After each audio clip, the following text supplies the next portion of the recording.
నిరంతర ఫలితాన్ని ఇచ్చిందయ్యా. అయ్యా మేము కూడా నాయనా మా హృదయంలో నాటిన ఆ విత్తనాన్ని నాయనా నూరంతల ఫలితాన్ని మేము పొందుకొని ప్రభువా అనేకులను పొందింప చేయటకు నీ కృప దయచేయమని ప్రార్థిస్తున్నాము తండ్రి. మరొకసారి నైనా ఈ గ్రామంలో నా తండ్రి వృద్ధులనునైనా, ఈ గ్రామంలోనైనా యవన బిడ్డలనునైనా, ఈ గ్రామంలో చిన్న బిడ్డలను నా తండ్రి అయ్యా ప్రతి ఒక్కరిని నా తండ్రి నీకు సమర్పించుకొని ప్రార్థిస్తున్నాము తండ్రి. వారి యొక్క అవసరాల నిమిత్తము ప్రార్థిస్తున్నాము తండ్రి. వారి చేపట్టిన ప్రతి పనులలో తండ్రి నీ కృప ఉంచినైనా వారికి కావలసినంత అయ్యా వారి కష్టపడిన దానిని ఫలితము పొందుకున్నట్లు నీ కృప దయచేయమని ప్రార్థిస్తున్నాము తండ్రి. నీకు స్తోత్రం అయ్యా.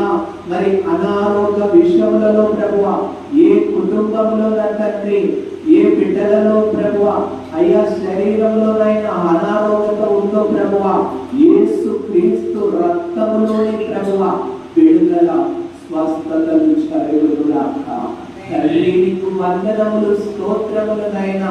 అయ్యా ఎక్కడైతే నీ బిడ్డలు నా తండ్రి పాపమనే పట్టబడిన స్త్రీ వలె జీవిస్తున్నారో తండ్రి, కానీ ప్రభువా నువ్వు ప్రేమ గల దేవుడవునైనా ఆ స్త్రీని చూసి కూడా ప్రభువా అయ్యా ఆ స్త్రీని నీ చెంతకు తీసుకొని వచ్చినప్పుడు ప్రభువా రాళ్లతో కొట్టబడాలి తండ్రి మోషే చట్ట ప్రకారం అని తండ్రి అయ్యా నీ చెంతకు తీసుకొని వచ్చినప్పుడు నాయన ఆ స్త్రీని నా తండ్రి ప్రేమతోనైనా అయ్యా ఎవ్వరు కొట్టకుండా నా తండ్రి నీవు నిందల పాలు కాకుండా నా తండ్రి నిన్ను నిందించాలని వచ్చిన వారికి నాయన అయ్యా నువ్వు వాక్యము ద్వారానే బుద్ధి చెప్పావు తండ్రి.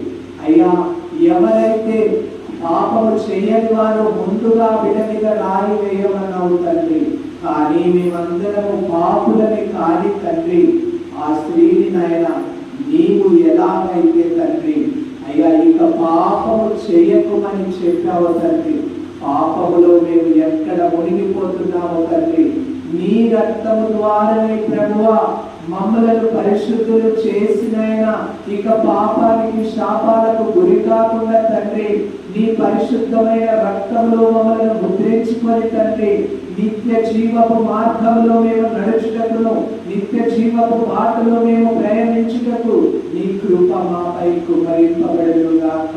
తండ్రి నీకు వందనములు స్తోత్రములు నాయనా. చిన్న బిడ్డల నిమిత్తమైతే ప్రభువా అయ్యా